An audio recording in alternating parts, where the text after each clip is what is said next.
नमस्कार, मैं Shikha Gupta health is wealth holistic clinic से आप करते हैं।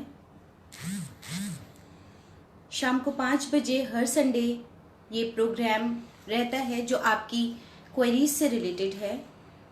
जो भी प्रश्न जिस भी टॉपिक पे ज़्यादा होते हैं उस टॉपिक के अकॉर्डिंग हम उसे कंसीडर करके एक लेक्चर कंपाइल करते हैं और आपके सामने होते हैं। लाइव सेशन के दौरान भी आज का जो टॉपिक है वो है मेंस्ट्रुअल साइकिल डिसऑर्डर और पीसीओडी प्रॉब्लम्स। इससे रिलेटेड क्वेश्चंस पूछ सकते हैं और अपना कंफ्यूजन दूर कर सकते हैं। इसका क्या स्कोप है प्राकृतिक चिकित्सा और योग में, उसके महत्व पर प्रकाश डालते हुए मैं थोड़ा सा चीज़ें आपको जागरूक करना चाहूँगी आप लोगों को। जैसा कि आप सभी जानते हैं कि नॉर्मल कंडीशन में 12 इयर्स में फेमिनाइन हॉर्मोन्स ईस्ट्रोजन और प्रोजेस्टेरॉन आपके ओवरीज से सिक्रीट होना शुरू होते हैं और लगभग 35 इयर्स तक ये साइकिल रहता है, नॉर्मल कंडीशन में रहता है। और मीनोपॉज या प्रेगनेंसी के दौरान ही होता है कि ये कंटिन्यूअस नॉर्मल प्रक्रिया है जो 28 डेज में रिपीट होती है। पेल्विस संकन 2 किडनीज और एक यूट्रस हैंग रहता है। तो इसके किसी भी चीज को जानने से पहले, उसकी प्रॉब्लम समझने से पहले, उसको ठीक करने से पहले उसका लोकेशन, उसका स्ट्रक्चर और उसकी बनावट का अच्छे से ज्ञान होना बहुत आवश्यक है। तभी हम उसके बारे में एक अच्छी इंफॉर्मेशन रख सकते हैं और तभी हम उसका ट्रीटमेंट अच्छा कर सकते हैं। तो इस तरीके से आपने ये समझा कि पहले हमारा जो किडनीज का शेप और हमारा जो यूट्रस है वो किस तरीके से रहता है। अब हम बात करते हैं कि जो मेंस्ट्रुअल साइकिल का प्रॉब्लम है, मेंस्ट्रुएशन का प्रॉब्लम है, वो बहुत सारा हो सकता है। लाइक सबसे पहले जो है पेनफुल मेंस्ट्रुएशन, डिस्मेनोरोइया जिसे कहते हैं। ये पेनफुल मेंस्ट्रुएशन कई तरीके का हो सकता है। मीन्स 4-5 दिन पहले पेनफुल मेंस्ट्रुएशन होता है, एक इमीडिएट पहले मेंस्ट्रुएशन होता है, एक मेंस्ट्रुएशन के दौरान पेन्स रहते हैं और इस तरीके से कई तरीके से पेन को अलग अलग लोगों के केस में पाया गया है। तो अगर हम सबसे पहले लें कि अगर किसी का 5-6 दिन पहले अगर इस तरह से मेंस्ट्रुएशन पेन शुरू होता है तो उसको ग्लैंडुलर लेवल पे प्रॉब्लम को डायग्नोस करना होगा। मतलब ओवरीज की ग्लैंडुलर लेवल पे संरचना में कहीं ना कहीं प्रॉब्लम आई है। सबसे ज़्यादा इम्पॉर्टेंट होता है आपका डाइट मॉडिफिकेशंस और टीनेज के केस में, यंगस्टर्स के केस में सबसे ज़्यादा ये देखने को आ रहा है बिकॉज सबसे ज़्यादा वर्स्ट लाइफ स्टाइल और डाइट इनसफिशिएंट लेते हैं ये सभी। तो इस केस में सबसे ज़्यादा कंसर्न हमें सबसे पहले डाइट का होना चाहिए। ऐसे केस में जो नेचुरोपैथी सजेस्ट उसमें फंक्शनिंग प्रॉपर हो और हॉर्मोन्स का सिक्रीशन, हम hot hip bath alternate days suggest करते हैं और पहले मेंस्ट्रुएशन के पहले 5-6 दिन पहले से ही हम ऑल्टरनेट डेज पे हॉट हिप बाथ रिकमेंड करते हैं। जैसा कि मैं बता दूं कि हॉट हिप बाथ में एक बड़ा इस तरह का टब ले लिया जाए जिसमें आपका जो बेली एरिया है, नेवल से नीचे का एरिया, वो उस पानी में डिप रहे और पानी का टेम्परेचर 100 से 120 डिग्री सेंटीग्रेड तक मेंटेन करा जाए। पैर बाहर रहेंगे टब के और स्लीपर्स भी पहन सकते हैं, मतलब बॉडी के और किसी बॉडी पार्ट पे आपके वो पानी नहीं रहेगा। और उसमें जो लोअर बैली उसमें डिप है उसमें आप गर्म पानी, बगल में तेज गर्म पानी रखा हुआ, धीरे धीरे उसमें बढ़ाते जाएंगे। तो 10 से 15 मिनट आप इस तरह से ऑल्टरनेट डेज पे हिप बाथ ले सकते हैं पेन को कम करने के लिए और सिस्टम को ठीक करने के लिए। आगे दूसरी बात करते हैं कि अगर पेन मेंस्ट्रुएशन के जस्ट पहले शुरू होता है, इसमें एक खास बात देखने की है कि जो मैंने स्ट्रक्चर इसलिए बताया कि आपका जो ओवरीज हैं वो छोटे छोटे लिगामेंट्स के थ्रू हैंग रहती हैं, यूट्रस हैंग रहता है उसके ऊपर।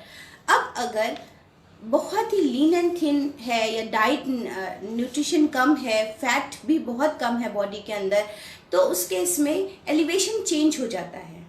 इसे यूट्राइन फ्लेक्शन कहते हैं कि मतलब ओवरीज का जो इस पोजीशन है और जो यूट्रस का बीच में पोजीशन है वो अलाइनमेंट ही चेंज हो जाता है अंदर, जिसकी वजह से इतना नॉर्मल सी दिखने वाली चीज इतनी पेनफुल हो जाती है। तो ऐसे केसेस में सबसे ज़्यादा जो काम करता है वो है कि आप जो रूट कॉज है, रूट कॉज क्या है कि हमारा स्ट्रक्चर जो यूट्रस सामने ये ओवरीज और ये नीचे यूट्रस होना चाहिए इस तरीके से, तो वो अलाइनमेंट अपना बदल चुका है। तो ऐसे केसेस में एक्सरसाइज सबसे ज़्यादा इम्पॉर्टेंट है। योग में आप जानते हैं कि भुजंगासन, शलभासन, धनुरासन, इस तरह की leg raising exercises 30 degree 90 degree इस तरह की चीज़ें, भद्रासन, इस तरह की स्थिति जो है पेल्विक की स्टेज को और प्रोमिनेंट करती है, पेन को कम करती है और यूट्रस को अपनी जगह पे लाती है। तो ये तो हो गई यूट्राइन फ्लेक्शन को ठीक करने की बात, जो कि तब जबकि किसी फीमेल का मेंस्ट्रुएशन साइकिल जिस दिन है उसके एक दिन पहले शुरू होता है।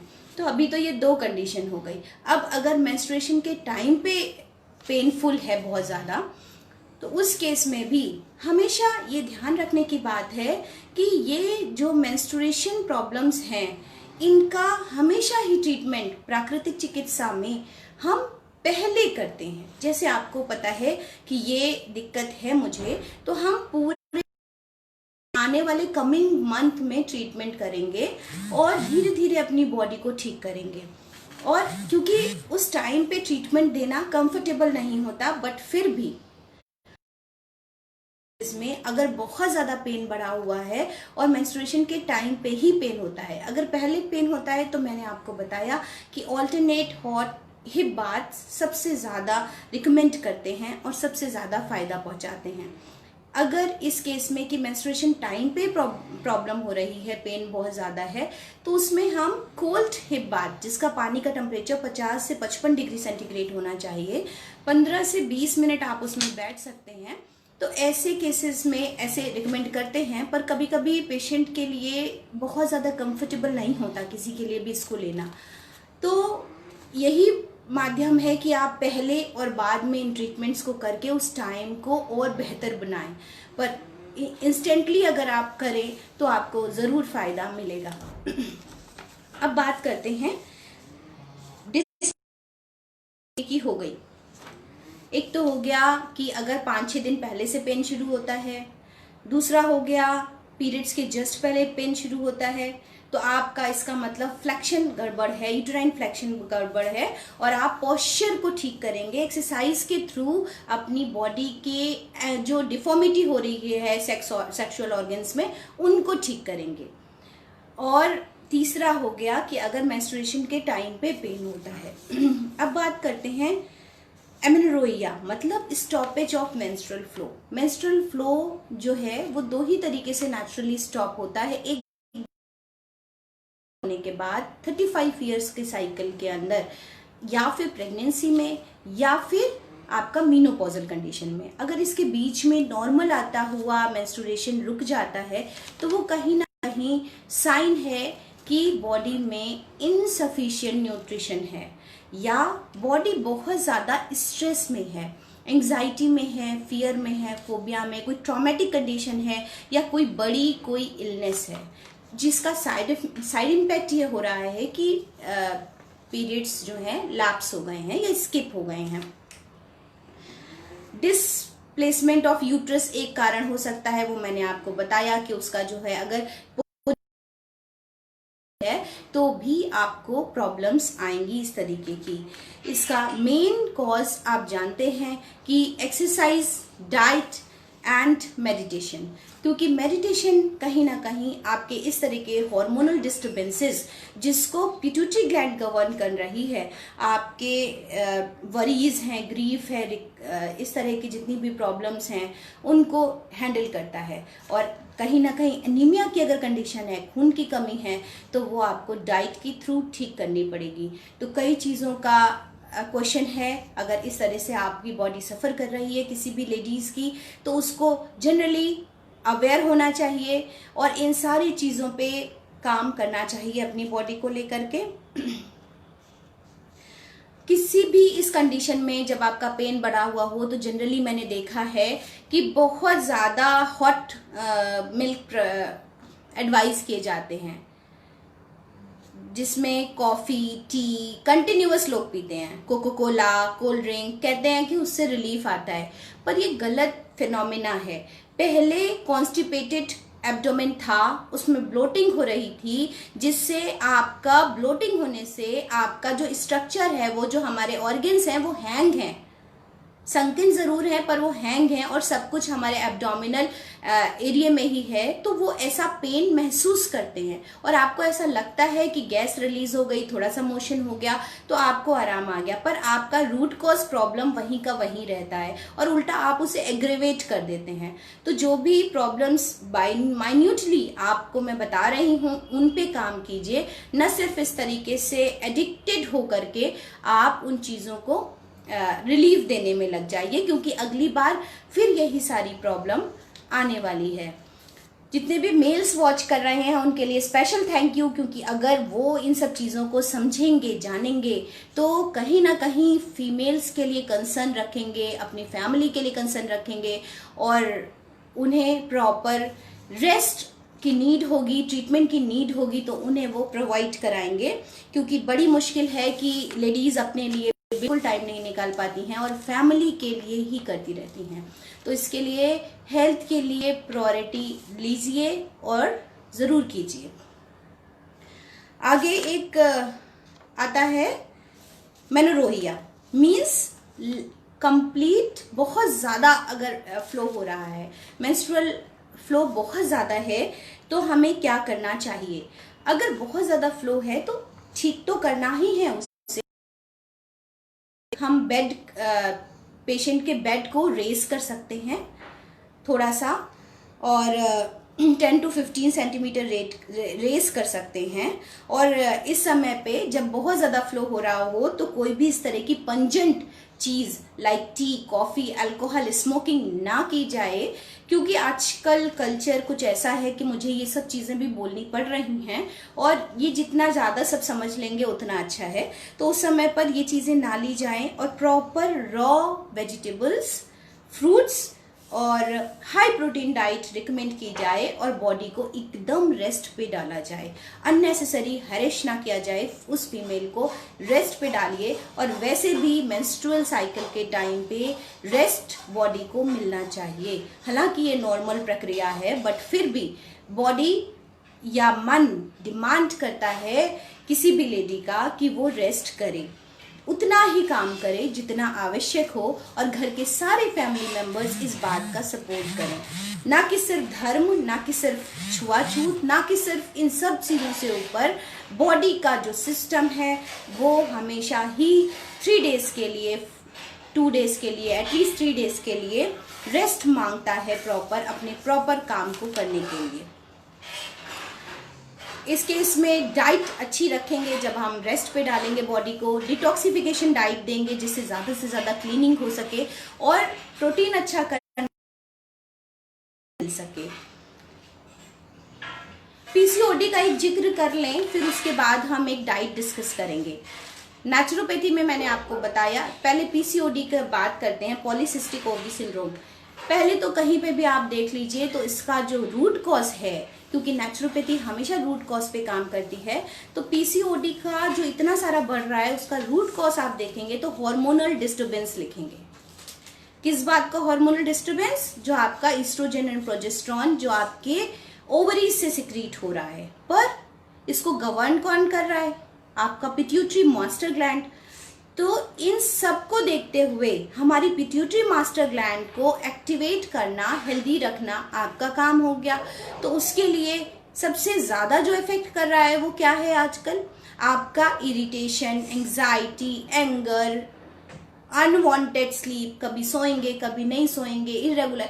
इसीलिए टीनेज गर्ल्स, यंग गर्ल्स, इन सब में ये प्रॉब्लम पीसीओडी की बढ़ती चली जा रही है। तो इसको बहुत हल्के लेवल पे ना लें और इसका कोई मेडिकेशन उसे सप्रेस करने जैसा है। एडिशनल हेल्थ इश्यूज और बढ़ रहे हैं, उसके साइड इफेक्ट्स बहुत ज़्यादा हैं। तो आप बेसिक कंसर्न रखते हुए, पीसीओडी हो या मेंस्ट्रुअल कोई भी प्रॉब्लम हो मेंस्ट्रुएशन की, आपने बेसिकली समझा कि एक प्रॉब्लम है न्यूट्रिशन। तो न्यूट्रिशन पे काम करने के लिए हमने आपको बताया कि आपकी बॉडी को zinc, magnesium, copper, selenium, iron, magnesium, potassium, इन सारी चीज़ों की ज़रूरत है, जिसके लिए आपको green leafy vegetables, nuts, seeds, तरह तरह के फ्रूट्स 2 बार अच्छे से अच्छी क्वांटिटी में और ज़्यादा से ज़्यादा पानी, इस तरीके का सेवन बहुत ज़रूरी है। ना सिर्फ 3-4 डेज बल्कि पूरे महीने ज़रूरी है, जिससे आप बहुत अच्छे। और क्योंकि एक फीमेल पे पूरी बॉडी का, पूरे फैमिली का हेल्थ, इसलिए सभी लोग उसके हेल्थ की ध्यान रखें, उसे खुद भी अपना ध्यान रखना चाहिए। पीसीओडी में सबसे पहले डाइट, योग, मेडिटेशन, प्राणायाम एंड ध्यान, इस पे रहें लोग पीसीओडी के, और 6 मंथ तक एटलीस्ट अपना टारगेट रखें। मुझे ये पूरा विश्वास है कि काफ़ी हद तक चीज़ें ठीक हो जाएंगी। और ये कहना मुश्किल है एक टाइम लिमिट देना, क्योंकि हर किसी का बॉडी अलग अलग है और अलग अलग तरीके से रिस्पॉन्ड करता है। हर किसी की अपनी एक वाइटल एनर्जी है, वाइटल फोर्स है, अपना डिफेंस मैकेनिज्म है, जिसको आपने किस लेवल का बचाया है ये डिपेंड करता है नेचुरोपैथी में क्या कैसे कर सकते हैं। कुछ रेमेडीज हैं जो देख रहे हैं, वो कॉपी पेन लेकर के इनको लिख सकते हैं। ये ट्राइड एंड टेस्टेड हैं, रेमेडीज हैं और पूरी तरह फ़ायदा करती हैं। सबसे पहले जिस तरह से मेंस्ट्रुएशन का प्रॉब्लम आया और मैंने आपको डिस्क्राइब किया, उसमें बीट जूस, चुकंदर का जूस ज़्यादा नहीं लेना है, 100 ml के आसपास आपको लेना है, जिसमें आपके बहुत सारे विटामिन्स, मिनरल्स होंगे और आपको जो क्रैम्प हो रहा है, पेनफुल क्रैम्प, उसमें आराम देगा। तो 2 बार के आसपास आप 100 ml के आसपास बीट जूस ले सकते हैं। कोरिएंडर सीड्स, धनिए का पानी 6 ग्राम मीन्स 1 चम्मच से थोड़ा से ज़्यादा आप आधा लीटर पानी में बॉईल कर लें और उसको जब वो ठंडा हो जाए, छान करके, आधा रह जाए तो ठंडा, छान करके ठंडा करके उसे भी आप 2 बार इस्तेमाल कर सकते हैं, जिसमें calcium, iron, magnesium, zinc, copper, selenium, इतनी सारी चीज़ें आपको मिलेंगी उस पानी के अंदर जो धनिए का पानी आपने बनाया है। अब बात करते हैं, जिंजर बहुत अच्छा है, तो इस टाइम पे कॉफ़ी, टी और आपका कोल्ड ड्रिंक, कैफ़ीन, इन सब से बच करके अगर आप जिंजर के पानी बनाते हैं, उसमें तुलसी, थोड़ा सा काली मिर्च वगैरह डाल के, तो जिंजर वाटर बनाइए और 2-3 बार लीजिए डेफिनेट इंटरवल पे, सुबह, दोपहर, शाम। वो आपके पेन को काफ़ी आराम देगा और ये एंटी इन्फ्लेमेटरी भी होता है, तो आपके यूट्रस में जितनी स्वेलिंग है, जितना इन्फेक्शन है, उसको भी हटाएगा। चौथा है सीसेम सीड्स, मतलब तिल के बीज। तो तिल भून करके पाउडर फॉर्म में रख लिया जाए और आधा चम्मच सुबह, आधा चम्मच शाम को खाया जाए, जिसमें विटामिन B6, आयरन और मैग्नीशियम अच्छा होता है, जिससे आपको बहुत अच्छा मिल रहेगा और बॉडी का इंटरनल न्यूट्रिशन, जो डाइट इनसफिशिएंट है, वो पूरी होगी। और इसको ना सिर्फ मेंस्ट्रुएशन के टाइम पे करें, जो लोग इस प्रॉब्लम से पीड़ित हैं उसको 1 महीने के लिए करें, जिससे मेंस्ट्रुएशन के टाइम पे आप अपनी बॉडी को काफ़ी बेहतर पा सकें।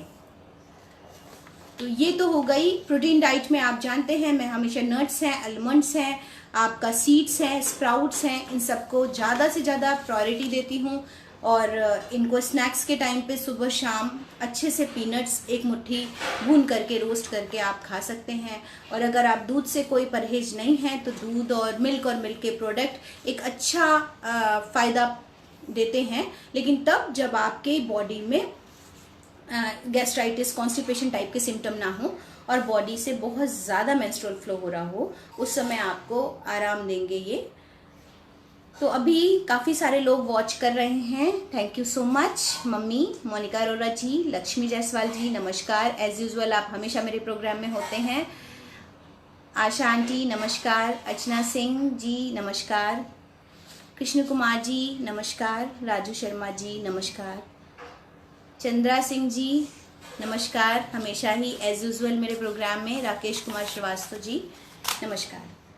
अगर और लोग जिन्होंने मेरे को ये बहुत सारे इससे रिलेटेड प्रश्न पूछे थे, क्योंकि मुझे ये नहीं ठीक लगा और होना भी नहीं चाहिए कि मैं उन क्वेश्चंस को यहाँ पे पुट ऑन करूँ, पर उन क्वेश्चंस वाले लोग हमें देख रहे हैं और वो बेशक इसका फ़ायदा उठाएंगे और उनको उनके जो क्वेश्चंस थे उसके अकॉर्डिंग हमने इस पेपर को, इस प्रेजेंटेशन को बना लिया, जिससे उनके सारे के सारे क्वेश्चंस का आंसर इसमें मिल जाए। अगर पर्सनली कोई मुझे चाहता है तो उनके प्रॉब्लम्स का सलूशन ज़रूर मिल जाएगा, ऑनलाइन भी मिल जाएगा। उसके लिए हम छोटे छोटे वीडियोस बना करके भी लोगों को कंसल्ट करते हैं, बताते हैं डाइट प्लान, एक्सरसाइज और वाटर थेरेपीज़ जो भी उसमें कारगर है वो आपको ज़रूर फ़ायदा पहुंचाती हैं। तो अभी वक्त है और ऊपर आने का, नेचुरोपैथी और योग और मेडिटेशन को और ज़्यादा शामिल करने का, अपनी छोटी छोटी बीमारियों को जड़ से हटाने का। बिकॉज नेचुरोपैथी और योग, मैनेजमेंट, ये सब आपकी प्रॉब्लम को रूट से हटाती हैं और आपका एक अच्छा मैनेजमेंट करती हैं विदाउट मेडिकेशन। तो इस तरीके से आप अपनी प्रॉब्लम्स को हटा सकते हैं। अगर आप चाहते हैं कि ये चीज़ें ज़्यादा से ज़्यादा शेयर हों तो आप इसे लाइक करें, कमेंट्स करें और ज़्यादा से ज़्यादा लोगों को शेयर करें, क्योंकि ये कुछ ऐसी सवाल हैं कि बहुत हैं, देना चाहते हैं और बहुत कम लोग पूछ पाते हैं। हालांकि अभी समय बदल रहा है पर अभी भी काफ़ी वक्त पीछे हैं हम। Thank you so much.